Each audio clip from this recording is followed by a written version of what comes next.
Good afternoon and good morning to everybody. Welcome to another Sedaru Live webinar. Glad you could take a few moments out of your morning or early afternoon to talk with us a little bit about.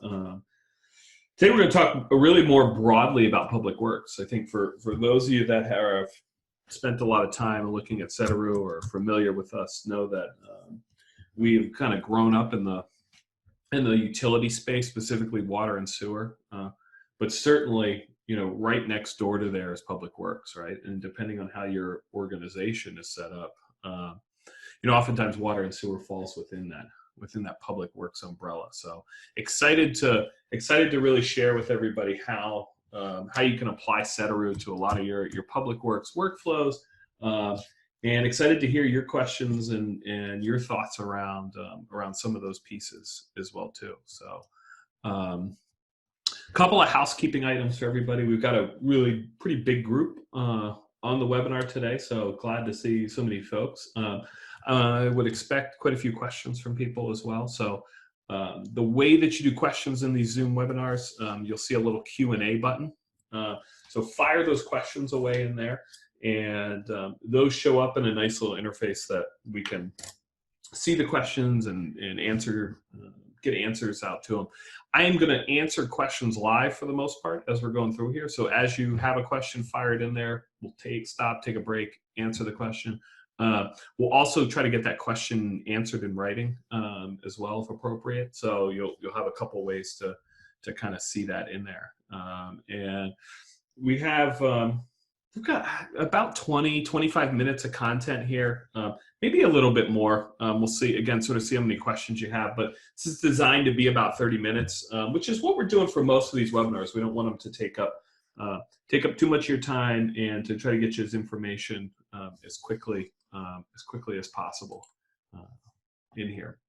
So quickly as well too, if you haven't or aren't following us on social media, take a moment and do it. LinkedIn is probably the spot where you're going to see the most content from us as well too. But we also are active on Facebook and Twitter.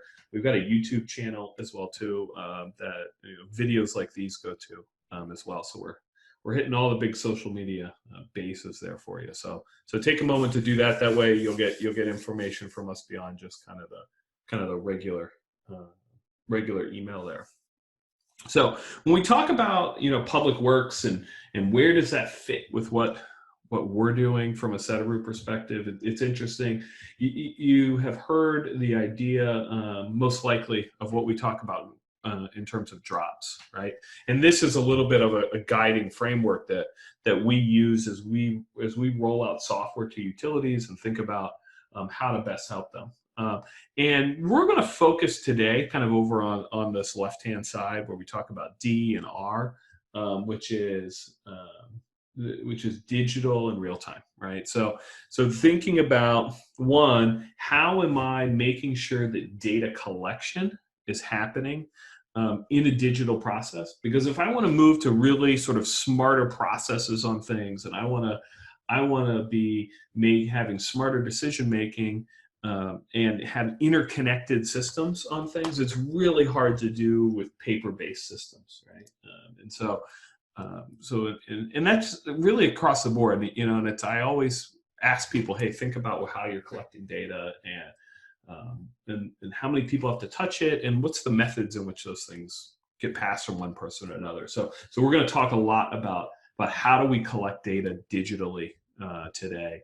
And then the second part of that is how am I doing that in real time as well? Because that's also really important, right? And being able to use that data right away, to be able to have that data tied into other things right away, to have connected systems, and then that'll lead us into sort of the third part here in terms of optimize and we're not going to get into the weeds of that too much today, but you'll see where it's going, right? And that's certainly, as we get into the things over, the optimizing and predictive and preemptive, I mean, those are really some of the goals of what we're trying to accomplish, right? As you're sitting there trying to think about better ways to tackle things in your public works operations, We're not trying to do things more digitally or more real time for the sake of doing them, right? We're trying to move to a place where we're optimizing what we're doing. We're more predictive.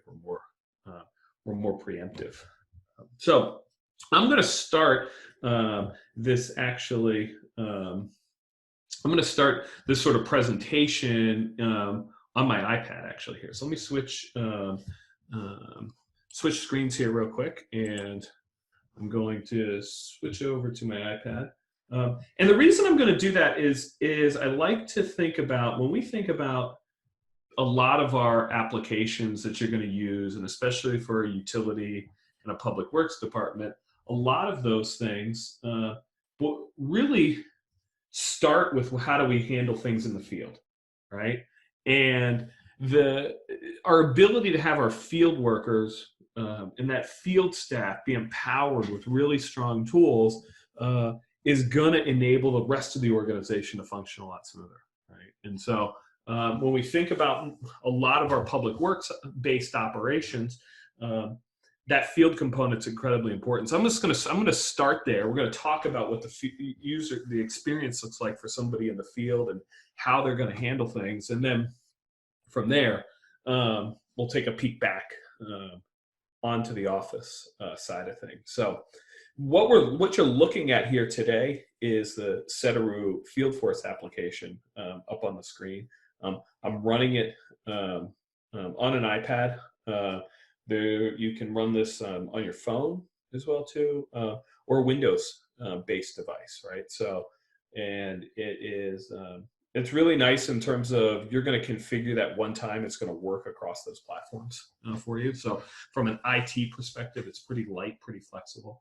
But what I really love is thinking about how do we make it as easy to use for the staff in the field, right? So many times your folks that are out there doing your day-to-day work for your public works department, they're not going to be your strongest computer users, right? They're not the technology power users typically within an organization. So if you're asking them to work with an application that has a real steep learning curve, or something they're not familiar with the interfaces, you really have a big ask in front of you.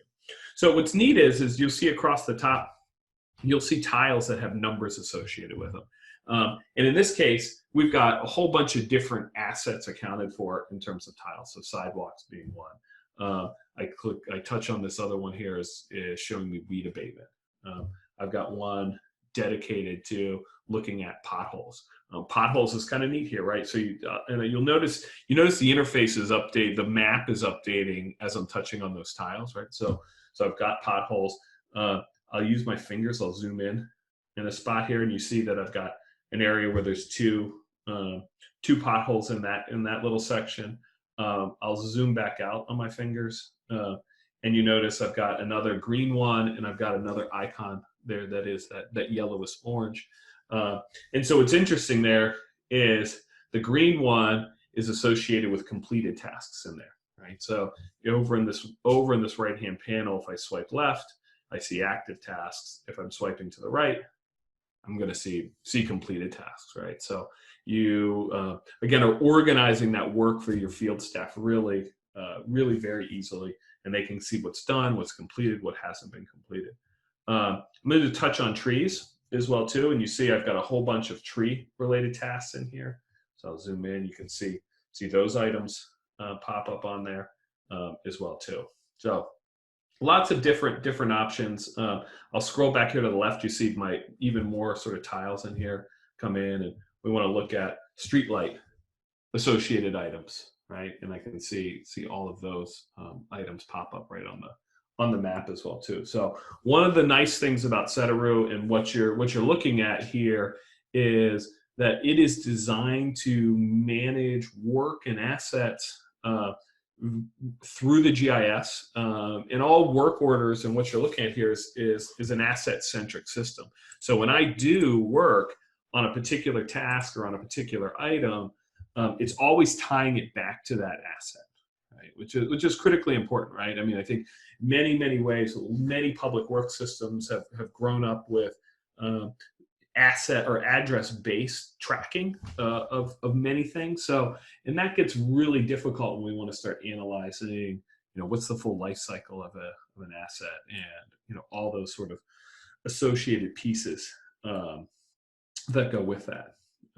So we've got on here, like I was saying, we have, these are all tasks that have been assigned to me, right? So I've got 11 sort of streetlight tasks assigned to me. I've got 1 stormwater catch basin, 2 stormwater inlets, right? So these are all assigned to me. So we're going to go through, let's go ahead and pick one of these to do, and we'll go over to the sidewalks here. Let's go back to that. And so we've got multiple sidewalks items here. I'm going to click on the one over here on the right, where we're talking about sidewalk repair, and I'm going to hit start in the right-hand corner. And now what's interesting here, right, is now I'm going to have all the fields and everything I need to do to kind of record my work as it relates to this sidewalk repair. What you're looking at there from on the right with the tiles is, I'm looking at, you have the ability to 100% customize all of those workflows and information that you're capturing across the board. So I can have really just about a flexibility to tackle just about any kind of piece that I want to within here. So I'm just going to, again, sort of use my finger. I'm going to scroll up and say, repair type. And it's a patch. And let's say, like, what's the length of the area that I'm repairing? And I'm going to just use my fingers again. I'm zooming way in on the map. You can see the sidewalk that's in there. Maybe we'll just do a quick measurement. So I use a little measurement tool in the lower left-hand side and know that I'm going, about from here to about from there. And you see that hits in at about 6 feet, right? So we're going to go ahead and we'll go ahead and put the length in here as well. We know, let's say maybe it's about 2 feet, so we'll type that in there. Is this related to utility work? We're going to say nope. And then I've got other fields in here that you can make fields required, you can make them not required, and then I can also do things like grab a photo. So we're going to go ahead and we'll use the camera that's in here, and we'll snap a quick picture.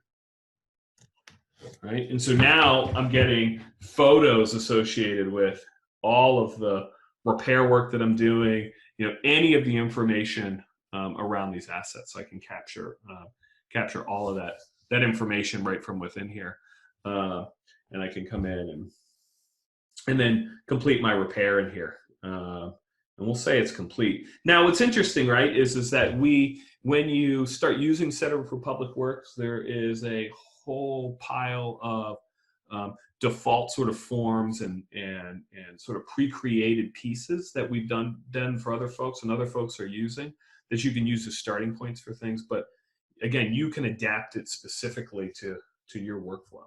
I'm going to hit next in here. And now what's neat is I can come in here and I can punch in my labor, equipment, material information in here as well too. So it's super easy to track all of that information in here. So my name is, I'm the one working on it right here. So it's got my name that's highlighted right within here. So I can come in and let's say I spent 2.5 hours on this particular, working on this particular one that's in here. I've got all my sort of coworkers in here as well too. Let's say it's our services director, Jennifer Wood. Let's say she was helping me on this. It's her birthday today, by the way. So if you talk to Jennifer, wish her a happy birthday. And we'll say she spent 1.5 hours, in here. Oops, that was in the search piece there. But let's say Jennifer spent only 1.5 hours in there. So we'll go ahead and put her time in too, right? And so that allows you to start tracking all those pieces and to do that really, to do it really quickly. And you notice sort of the interface there turns green as soon as they're entering that time and putting that information in there. Let's see, a couple questions that have popped up so far to hit on here. One, can Sedaru communicate with some of the sort of 311 citizen request systems that are out there? Really good question, right? So the short answer to that is generally yes, right? So you've got a whole variety and universe of ways in which citizens are going to report issues to you. Some of them are going to be through those kind of those web-based systems that allow them to go to a website and to put those things on a map to do it. And there's a whole variety of those systems. And generally the answer is yes. You know, what we want to look for from a Sedaru perspective is that that's got a supported API and that we can do a resilient integration to those systems. But yeah, generally it's pretty easy and straightforward to connect to a lot of those. And then secondly, somebody was asking if this webinar will be recorded. And yeah, it is recorded. So it will be available for everybody who wants to see that, to see it in the future, and to get some more information in here. So we got through one work order here, doing the street repair or sidewalk repair. Let's look at some trees. Let's hit a tree up here. So I'll hit on trees. So this is a neat thing here, right? So I hit the tile there, right? And so it immediately on the right-hand side is gonna immediately switch that list on the right-hand side to talk about trees. If I tap on the tile a second time, it's now gonna automatically zoom, right? It's automatically gonna zoom into the extents in which you're on the map of showing where those things are located. So you can kind of actively manage your map pretty well. And again, if you're spending your days working in a public works environment, there is you have the ability, you want to be able to see everything, right, pretty easily, and to do that, right. So it really helps to make sure you don't miss anything. So I can go here, I can touch on this tree inspection item in here. What's nice is as soon as on the right-hand side, as soon as I go to it, right? As soon as I go to it, it's gonna automatically zoom me right into the location there, right? And so, again, trying to make it really simple for everybody. Here I can see, descriptions of things in terms of what might have happened when it was assigned, right? And this is a pretty cool, for kind of following up on that question, those you could have fields in here that would be displaying information that came from the requester of the work, right? So whether that was an assigned work order or a service request or those things, you can see that those things come right from within there. So let's just fill out some information in here. Was the tree leaning? Sure it was. Give us a direction. Were there dead branches? Sure, there's some dead branches, but it's mild. We'll say it's okay. Here's the thing I love, right? As you're going through and filling these things out, and trees are a great example. They're really hard to justify tree maintenance in many ways, and who you're having collect the data can vary quite a bit, and using drop downs helps you get through those things really quickly. And it helps make sure that you're not having your crews spend a lot of time in there typing away on things, right? So I go through this and I hit next, and then whoops, it pops up and it tells me, hey, you didn't actually complete the form, right? So I need to go in and make sure that you can set up all my fields with all your forms with required fields, and to make sure that those things are all filled out.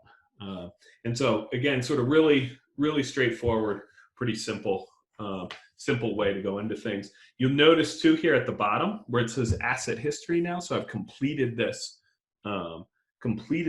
particular inspection in here, and so now I'm going to have my completed the inspection, and so now I'm going to have the you'll see the history there that I can go back into and I can look at it, right? So if I'm somebody that is following up on another task, or am somebody else to show up at a particular asset and wonder what's going on, I will be able to see that and quickly be able to respond or do the appropriate follow-up. All right, let me hit a couple other questions that we've got going in here. So let's see, one of the questions in here was around storage and hosting of data. So and how that works, which is a great question. So Sedaru is really nice in that it's really configurable in how you can how you're going to manage and use data and where things are going to be stored. So the Sedaru application itself runs in the cloud. The field application itself works as an app as well, right? But it requires it requires back-end services to populate it with data.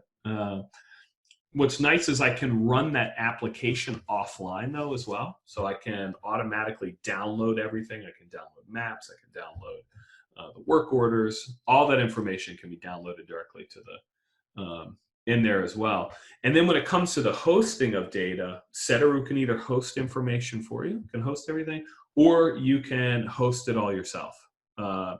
If you are hosting everything yourself, the requirement there is that you are you're running that through ArcGIS essentially. So Sedaru uses a geodatabase to store its backend information. It communicates through web services, right? So you have to have the appropriate Esri licensing to do it. So it really, in a lot of ways, is the best of both worlds, because if you have an IT department with substantial resources and you have the Esri licensing, and to do that, you can manage all that stuff yourself, keep it all behind your firewall, and be able to do that.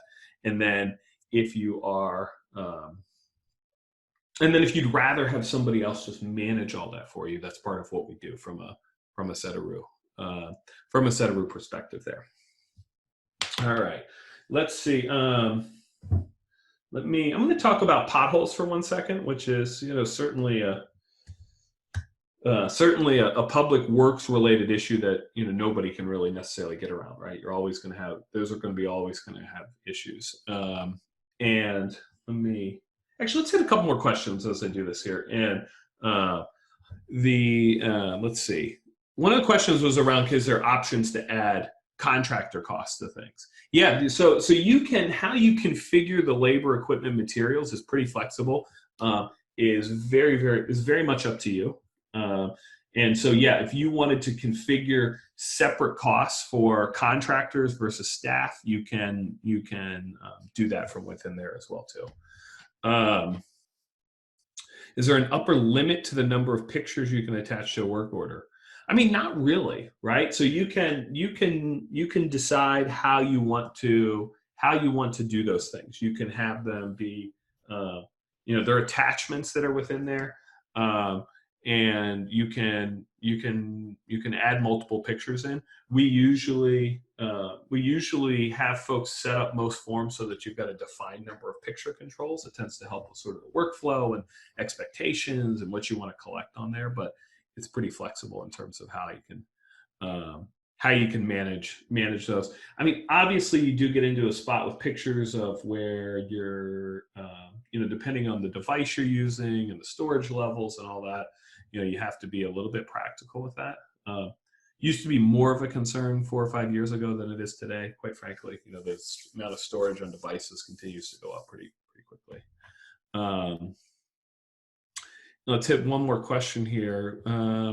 So there's a question around, can you apply priority statuses to requests? Yeah, and the short answer is yeah, absolutely. So you can really do just about any kind of status that you want. I will walk you through I'll walk you through how to assign work orders here in a momentarily as well, and you can kind of see that. But again, it's really configurable. So I can put a ranking in there. I can have fields to sort of define if something an emergency or not an emergency as well, and then I can also present to folks here in the work order as well. In that list, they can see details about the work order right from there as well too. Because one of the things that's interesting I always find with priority is it's you can go through a process of kind of defining priorities, and then people still go, well, what's the difference between something that's a medium and a high, and is that really important? And then sometimes just being able to give a little better detail helps on those things quite a bit. So this was what I was going to show with potholes, right? So potholes are interesting, right? So we're going to zoom in on my map here, here on, it's like Tulsa Street.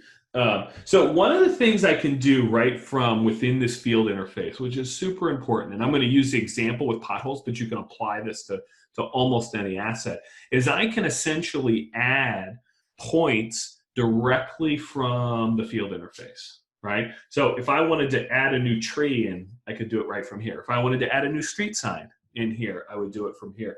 And I'll tell you, street signs are a great example because so many times you talk to folks around, yeah, I want to do a better job at managing street signs, and then the next question I might ask is, so what's your existing inventory look like? It's like, oh well, it's horrible. We don't have we've got just haven't done a great job at doing it. So you're going to go out and you're going to want to do inspect street signs and capture all that information. Well, you need to get them added to your GIS as you're doing it. So Sedaru lets you do those kind of things. Lets you do it also, like I said, with a pothole. So I could take a pothole, if I wanted to add it right here from this, I can come in, I hit the little plus sign in the upper right hand corner, and you see there it says add feature, tap a location on the map. And so I'm then going to get the little hourglass up here, and I'm going to say, all right, my pothole's right here, right? And now from there, I can actually come in and could go in and fill out and do any of the information I wanted around this particular pothole. And again, really can have any sort of workflow that I want around here. I can, so here I'm just filling in sort of a free text description of this that we can have. Did I go ahead and do a patch? When did it get done? Did we need to add a safety marker? No. Is there more work required? Not sure, or going to go ahead and say no, and then go ahead and complete that particular item right from there too. So you've got this ability to kind of add some of these event-based pieces in here as well too. So really flexible, and again, you're able to really do work against these work orders around any asset type that you want. You just need to be able to access it from the GIS within here. So let me show you a couple things from the office space side of stuff, and then we'll get you guys out of here as well too. And if you got any more questions, kind of fire away here. We're gonna keep talking here for another 4 or 5 minutes, but we will have some time for other questions. All right, let me share my screen here. I'm going to go back to my desktop computer.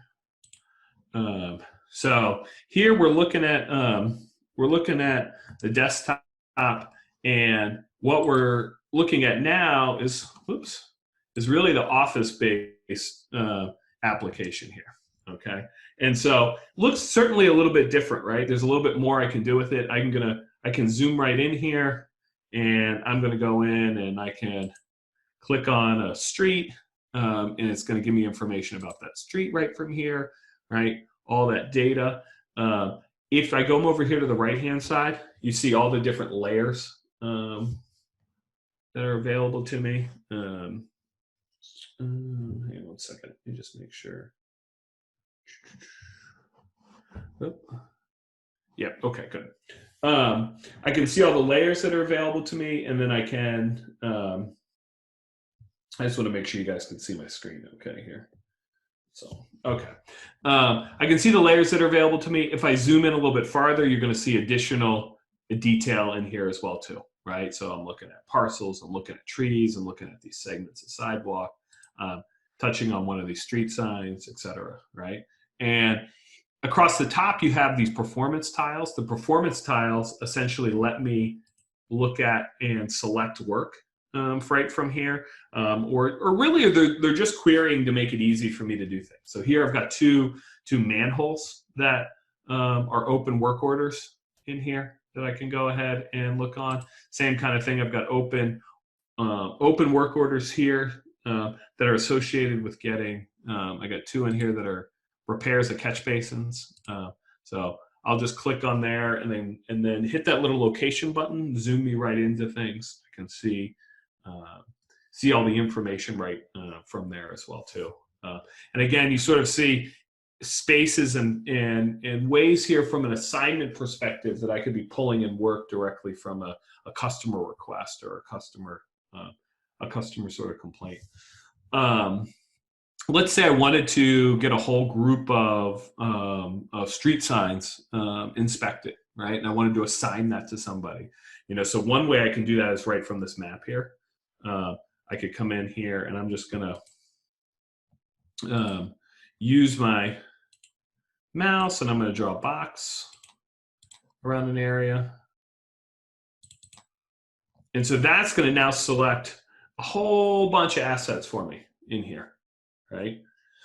So you see here, just right in that area. And this, one of the things I love about this is and as I often explain to people is and people trying to understand, sometimes, where do my tax scholars go and all this stuff, right? You look at a 1 block area here at exactly, how many assets have to be maintained by a public works department, right?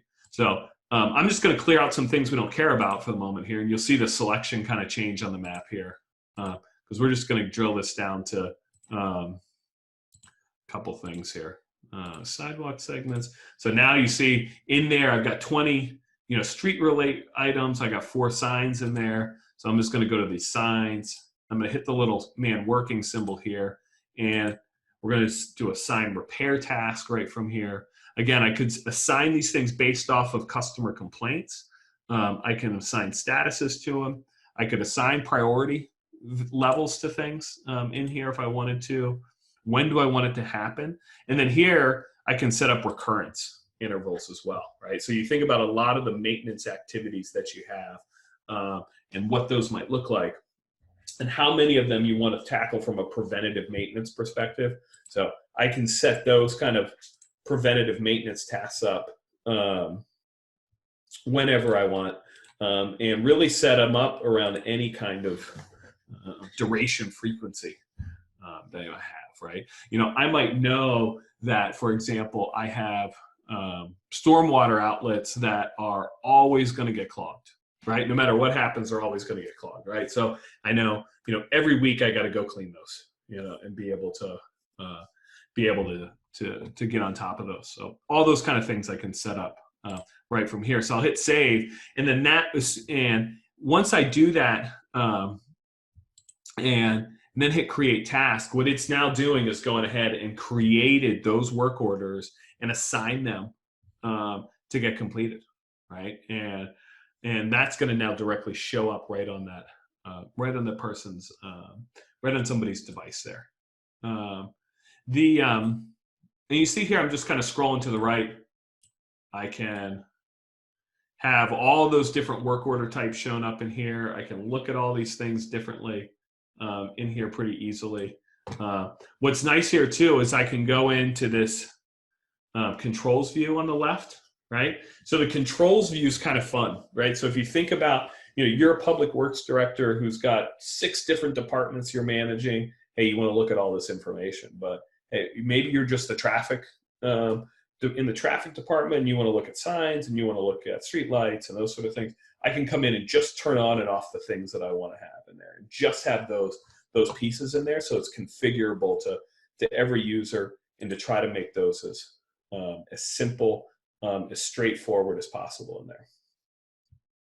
All right, we're running short on time. I got a couple more questions that we'll hit and then kind of wrap things up here. So what does an asset report look like? Is it an Excel sheet is one of the questions. So really good question. And, and part of that is what do you mean by an asset report, right? And there's a lot of different ways to think about that. So one can just be, I want to understand the overall condition of assets. And so that can take a couple different forms. I can set up tiles, these performance tiles in here, to essentially query conditions of assets and see those on the map, right? So if I wanted to see like, hey, show me all trees that are damaging sidewalks, right? And I'm going to do that based off of my inspections of my trees. Like I can have a tile set up that's going to show me that, right? And I can think about, what I'm going to do there. Or you certainly can spit out an Excel sheet that's going to that's going to show you just about anything in here. So if I switch from my map to my trend view, I'll just drag this down. It's not going to show you much exciting in here. There's that I got two open inlet work orders. It's just showing me when those are. That's what this little line over here represents.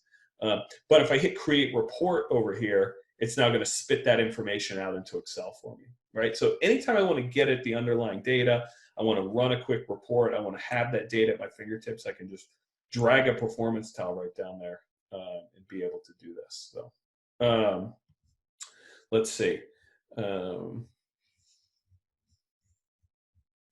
Good question here. So somebody's saying, how do you use this data to create CIP projects? Things like combine pothole information for pavement repair and all that stuff, right? Really good question, right? So one of the key things to remember around all of these different things is that you're working and interacting within the GIS, and you're doing this work as asset-based. It's all asset-based and it's all geospatial-based, right? So I can, so the workflow that I went through with creating that pothole, for example, I can have it set up so that when that pothole gets created, it automatically gets assigned to a street segment, right? So I can now look at things like, what is the number of potholes per mile on street segments, right? And kind of use some of those factors and ratings that go within there. And then depending on what you're doing for a pavement management system, right? If you have a sophisticated, dedicated pavement management system, they usually can take those kind of data as inputs in there. Or I can use Sedaru to help manage some of those metrics right from there as well too. So again, I could have performance tiles or reports that say, hey, rank all the streets for me that show a particular meet a particular set of conditions, right? And I can do some of those pieces. So it's certainly, as soon as you start doing that work in an asset-based manner, it's going to set you up for success on those pieces there. All right, well, good. Well, thanks for all the questions, everybody. There's so much more we could talk about with Public Works, but I do want to be conscious of everybody's time in here. So those of you that are looking for more information, so everybody here is going to get a follow-up email. That's going to give you a link to the recording of this and give you an opportunity to ask more questions. We could certainly, happy to kind of continue that conversation, happy to drill into specific workflows and specific needs that you have in there as well too, and explore whether or not Sedaru would be a good solution for helping you manage a lot of your public works-based assets. And so continue to keep an eye on the additional Sedaru live webinars. We're running these every couple weeks, and I think there's a lot of good information there. So thanks everybody for the time today. Appreciate it, and we will talk to you soon. Thank you.